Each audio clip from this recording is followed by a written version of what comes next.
자, 여러분들 제목을 뭐라고 정할까 하다가 좀 이렇게 자극적인 거를 갖고 왔는데 그냥 웃고 넘어가시라고. 자동차 시장에 벌어진 색다른 전쟁입니다. 애플과 삼성이 전쟁을 하는데 웬 자동차 시장? 애플카? 애플카 얘기? 그런 거 아닙니다. 뭔지 궁금하시면 끝까지 봐주시면 될 것 같습니다. 자동차 시장에 벌어진 애플과 삼성의 사랑과 전쟁. 자, 뉴스가 여러분들이 찾아서 보신 분들은 아실 거고 아마 대충 보신 분들은 못 보셨을 텐데 요즘에 뉴스가 되게 많이 나오고 있어요. 모토야라는 데서 본 거는 BMW 안드로이드 전용 디지털 키 서비스를 개시했다. 여기 보시면은 안드로이드 기반의 스마트폰 소지자를 위한 디지털 키를 개시한다 라고 하고서 뭐 어떤 거 저런 거 나오는데 여기 쭉 보다 보면은 뭐라고 나오냐, 앞서 애플과 협력해서 아이폰은 이미 하고 있다 라고 나오죠. 그러니까 이미 애플은 하고 있는데 안드로이드는 지금 뛰어들었다 라는 얘기로 볼 수가 있고, 두 번째 기사 보시면은 한경에서 나온 건데요. 갤럭시 Z 폴드에 제네시스 첫 전기차 디지털 키로 쓴다 라고 나오죠. 디지털 키에 대한 얘기입니다. 초광대역 울트라 와이드밴드 기술 기반의 디지털 키 서비스를 최초로 적용했다 라는 뉴스. 그 다음에 되게 많아요. IT 조선의 주머니 속 아이폰이 자동차 시동을 켤 수 있다 라는 뉴스고요. 역시 BMW고요. 그다음에 영어로 나온 거는 애플이 이끈 자동차 카 컨소시엄에 디지털 키가 들어가 있다라는 뉴스입니다.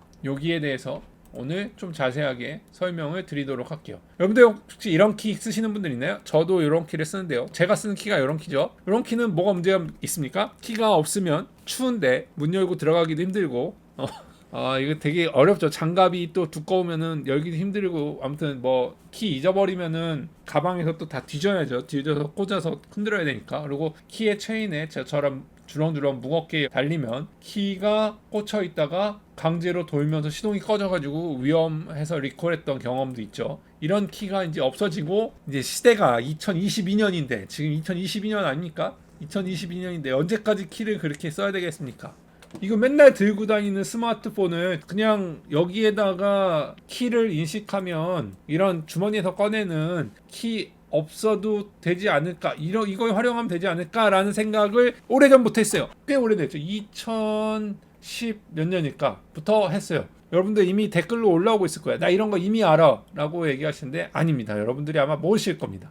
그거 이미 있는 거 아니에요? 라고 얘기했는데, 그 여러분들이 알고 계신 대부분의 서비스는 뭐냐면 텔레매틱스 서비스라는 겁니다. 여러분들이 여기다가 앱을 까시고선 하는 거는 텔레매틱스 서비스라고 하는 건데요. 오늘 하려는 얘기는 요게 아닙니다. 요 텔레매틱스 서비스 여러분들이 이미 알고 있는 것부터 그러면 짚고 갑시다. 요게 뭐냐면 LTE망을 활용한 거예요. 그래서 여기에서 앱을 까신 다음에 문을 열어줘 라고 요청을 하면은 이게 어디로 가냐, 기지국으로 넘어갑니다. 그럼 기지국이 여기에서 받아가지고 제어 요청을 합니다. 어디로? 차로 하면은 차가 오케이 알겠어, 그 정보 맞아, 해킹되지 않은 정보야 라고선 확인을 한 후에 문을 열어주죠. 문을 열어주면 얘가 LTE 기지국으로 가서 다시 앱으로 와서 문이 열리는 방식이에요. 그래서 이게 옛날 방식이고, 이제 다음 방식은 뭐냐, 요거 다음 세대는 뭐냐, 요 LTE망을 활용한 제어, 그 앱을 깔면 무슨 문제가 있느냐. 여러분들이 이거 무료로 주니까 다 무료인 줄 아시는 분들이 있는데 기간이 끝나면은 유료로 넘어갑니다. 이건 기아의 경우죠. 기아를 갖고 왔는데 유료 요금제로 넘어가고요. 기아만이 아니라 외국에 있는 자동차 회사들 중에 이렇게 요금제로 넘어가는 회사들이 많습니다. 왜냐면 LTE망을 사용해야 되니까. 여기에 단점은 뭐냐, 내가 앱을 깔았다 그래도 예를 들어 카쉐어링을 한다 그러면은 내가 남의 차를 타러 가면 또 앱을 다시 깔아야 돼. 이게 안 돼요. 인증도 해야 되고 복잡해요. 가장 큰 단점이 뭐냐, 그 앱의 가장 큰 단점, 내가 앱을 아무리 깔았어도 차를 타가지고 원격 키를 찾지 않으면, 실물 키가 없으면 시동을 걸고 움직일 수가 없어요. 그냥 차를 따뜻하게 데펴놓는 수준이지 안 됩니다. 시동을 걸어놓고 시원하게 에어컨을 틀어놓거나 히터를 틀어놓을 수 있지만 타가지고선 다시 가려 그러면 시동이 꺼지죠. 그리고 다시 가야 되죠. 그거는 키가 없으면 가지를 못해요. 그게 가장 크죠. 그래서 그 텔레매틱스 LTE를 이용하는 거 말고 새롭게 등장한 게 뭐냐? 여러분들 요즘 많이 나오는 거죠. NFC 근거리 통신, Near Field Communication. 이 핸드폰을 갖다가 차에다가 띡 갖다 대면은 띡 열리는 거예요. 제가 단톡방에서 보고선 깜짝 놀랐는데, 이렇게 신용카드를 띡 하고 하잖아요. 이게 한국에 아직 안 된다는 거야. 한국 IT 강국인 줄 알았는데 요즘에 보면은 일본보다도 느려. 이거 너무 놀라워. 이게 왜 안 되죠? 미국은 대부분이 지금 이제 칩 인식돼 있는 카드들을 가면은 띡 하고선 이게 결제가 되거든요. 근데 단톡방에서 알게 됐어요. 이게 한국에서 이게 안 된대. 비접촉 결제. 깜짝 놀랐습니다. 그죠? 한국은 이게 스마트폰으로 해야 되죠. 스마트폰으로. 이거 근데 이상하잖아요. 버스 카드 같은 거는 다 그렇게 하게 해주면서 왜 신용카드는 못하게 해? 카드를 안 다니고 때문에. 그래서 요런 방식으로 핸드폰을 갖다 대면 차가 열리는 방식이 2세대. 지금 방금 전에 말씀드렸던 텔레맥스트가 1세대, NFC가 2세대 근거리 통신이라고 합니다. 요것도 불안전합니다. 뭐가 불안전하느냐? 시동을 걸려면은 주머니에서 폰을 꺼내가지고 여기다가 잠금 해제를 하고선 이거를 갖다가 태그를 해야지만 열리고 그 다음에 충전 패드에서 거치를 해야 시동을 걸 수 있는 겁니다. 오히려 키는 이거 말고 스마트 키는 여기에 들어만 있어도 되죠. 그죠? 시동도 걸리죠. 그러니까 오히려 스마트 키보다도 어떻게 보면 NFC가 조금 더 불편할 수 있어요. 왜냐면 꺼내가지고 대야 되니까. 그래서 요 문제를 풀 수 없을까 해가지고 모든 차량, 그러니까 차량 공유 서비스가 요즘에 그 케이스 혁명이라고 제가 이제 책 출간할 애가 얼마 안 남았어요. 여러분들 책 드디어 나올 것 같아요. 케이스 혁명에 공유가 있거든요. 카 쉐어링으로 이제 가야 되는 거는 정해져 있는데 일로 가는데 이런 방식으로 구시대 방식으로 가기에는 한계가 있단 말이에요. 그래서 이제 변경을 하는데 모든 디바이스에 모든 차량에 호환되는 규격을 만들어 보자 해가지고 컨소시엄이 구성됩니다. 카 커넥티비티 자동차 연결성 컨소시엄이 형성이 됐습니다. 그걸 보면 참 희한한 조합을 볼 수가 있는데요. 여기 밑에로도 쭉 많은데 제가 위에만 그냥 잘랐어요. 디렉터를 보시면은 어디예요? GM이고요.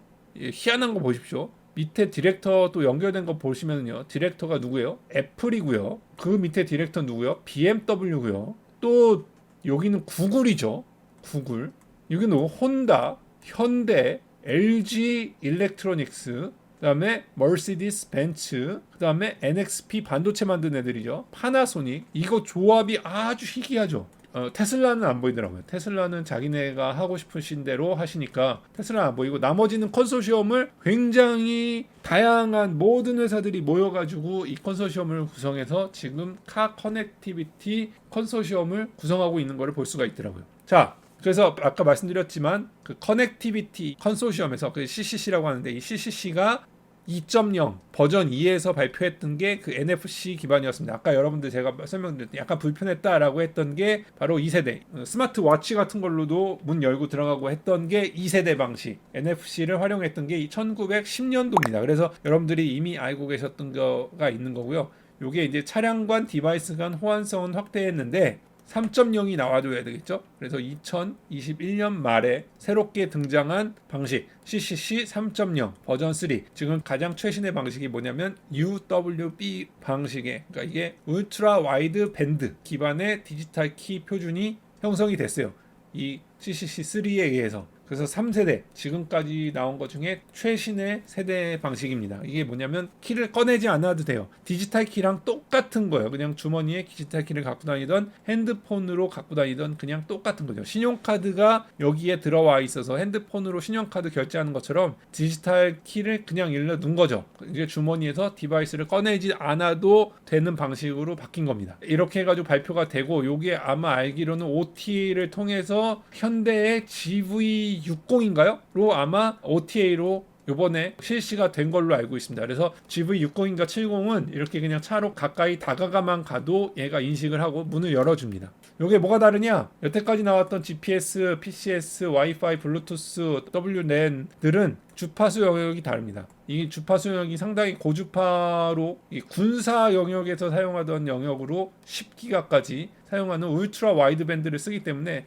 여러 밴드를 사람들이 나눠서 써도 되고요. 뭐 간섭이 날 가능성이 없어. 왜냐하면 너무 많은 주파수 대역들이 있기 때문에 간섭 날 가능성도 별로 없고, 먼저 장점을 몇 가지 제가 써봤는데 뭐가 좋으냐? 쉐어링을 할 때 내 차를 다른 사람한테 빌려줄 때, 예를 들어서 뭐 테슬라 로보택시다 빌려줘야 된다 그러면은, 아니면은 뭐 발레를 한다 그럼 내가 키를 형성을 할 수가 있어요. 내가 예를 들어서 5시까지만 임시로 키를 발생을 하는 거죠. 그래서 그 기간 동안에만 설정해서 빌려주는 거고, 렌트카 회사도 아주 좋겠죠. 렌트카 회사도 예를 들어서 3일 렌트야. 그러면 키를 딱 3일짜리를 만들어 가지고 주면 3일 있다가는 그 차를 대포차로 가지고 도망갈 수도 없고, 그지? 뭐 그런 식입니다. 그래서 딱 기간을 설정하기가 아주 좋죠. 그 다음에 에어비앤비처럼 여러분들 그 숙박 공유하는 거 있잖아요. 그런 것처럼 우리 문 키락을 열어주는 거 공유하는 것처럼 번호 바꿔야 되는 거 너무 좋잖아요. 이게 뭐냐, 예를 들어 내가 문 열 때 비밀번호가 1, 2, 3, 4로 해놨는데 기간이 딱 지났어. 내가 이 차를 3일 동안 빌려줬어. 아까 전에도 말씀드렸지만 차량 공유 서비스가 흔해지는 날을 대비한 거예요. 내가 누구를 빌려줬어, 차를. 그러고서 3일 후에 받아야 되는데 딱 3일 지나면은 알아서 딱 자동으로 폐기가 되는 거죠, 번호가. 그 내가 남을 빌려주는 거 말고, 여러분들은 빌려줄 일이 별로 없다고 생각할 수 있으니까 반대로 생각하면 내가 남의 차를 빌려 타는 경우도 마찬가지입니다. 그죠? 내가 남한테 키를 가서 받아, 렌탈카 회사한테 가가지고 키 주세요 이럴 필요도 없어. 그냥 렌탈카 타고선 어디 공원에다가 세워놓은 자동차, 그 킥보드 세워놓듯이, 킥보드예요 여러분. 이게 킥보드 세워놓으면 가가지고 그냥 픽업해가지고 타고 가듯이, 그냥 어디 자동차 공원에 주차돼 있으면 가가지고 띡 핸드폰으로 열고 타시면 되는 거죠. 공유경제를 위한 인프라고, 이게 다른 분야로, 지금 자동차 얘기만 했지만 이게 다른 분야로도 확장이 어마어마하게 가능하다고 합니다. 예를 들어 냉장고를 뭐 문을 잠궈 놓는다든지, 예를 들어 부동산에서 집을 보여줘야 되는데 집 문만 여는 게 아니라 우리 집 냉장고도 못 열어보게 냉장고 문에 락을 건다든지, 뭐 LG 같은 데도 쓸 수도 있죠. 뭐 여러 분야로 제가 지금 확 생각이 안 나는데 다른 분야로도 엄청나게 확장이 가능하다라는 거. 그리고 제가 장점을 몇 가지를 좀 생각해 봤는데요. 일단 소비자가 좀, 에너지 소비가 좀 작다고 합니다. 그 파장 자체가 짧아서 사용하는 에너지 소비가 좀 작고, 그 다음에 이게 좋은 점이 뭐냐면 파가 짧으니까,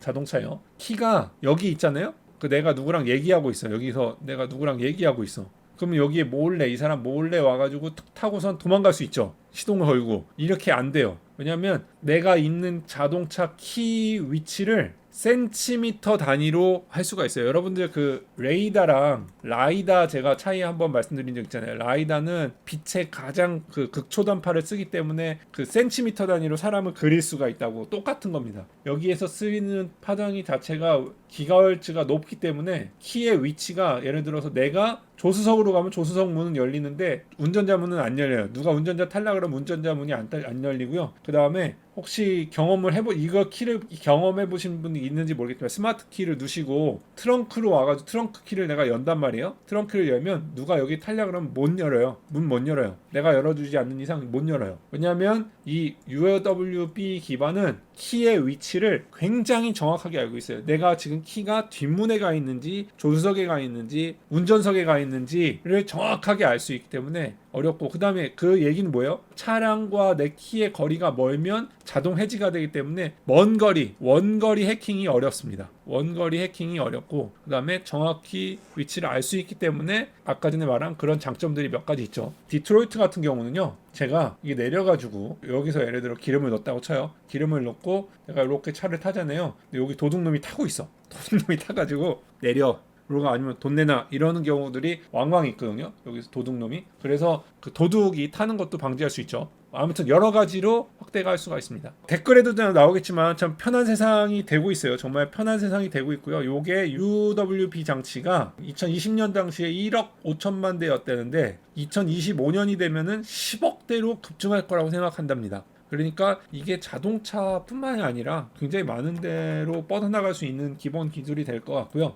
기사를 좀 찾아봤는데 이게 조선일보에서 나온 건데, 그거 보면은 위성 지도도 빌딩 같은 데 가리면은 막 헤매잖아요. 그리고 실내도 안 되잖아요. 근데 UWB는 그런 장애가 없다는 게 또 있고, 그 다음에 차 근처 지날 때 문에 수신기가 있는 거 인식하고 해제하는 거, 그 다음에 내가 내리면 수신기가 차에 키가 없다는 거 알고 문 자동으로 잠궈주는 거, 그 다음에 NXP 반도체 회사, 그죠? 저도 투자했고 여러분들도 투자하셨던 그 NXP 그 자동차 반도체를 만드는 회사에서도 얘기하기를 블루투스 기반은 대체로 2초 정도 감지하는데 걸리는데 UWB는 1000배 더 빠르다라는 거, 여러 가지를 해준다. 그 중에 가장 오늘 초점을 두고 말씀드리고 싶은 건 뭐냐, 원격으로 자동차 잠금 해제할 때 보안 문제가 발생할 가능성이 높은데 요거 범죄자들이 암호화 보호 장치를 막을 수 있다라는 거. UWB는 암호화 보호 장치에 아주 이득이 되는 장치다 라는 건데, 거기에 대해서 말씀드리는 이유는 뭐냐면 이거를 지금 이 컨소시엄을 갈 때 아까 많은 사람들이 있다 그랬잖아요. 차량 제조사만 있는 게 아니라 현대도 있어요. 그러니까 GV60가 OTA로 요번에 차 업데이트가 된 거죠. 근데 대부분의 회사들이 다 들어와 있죠. 중국 회사들도 보이네요. 그죠? 다 들어와가지고 같이 컨소시엄을 하고요. 그 다음에 휴대폰 제조사들도 마찬가지로 같이 해야 되겠죠. 그 다음에 나머지는 칩 제조사들도 같이 이제 협력을 해야 되겠죠.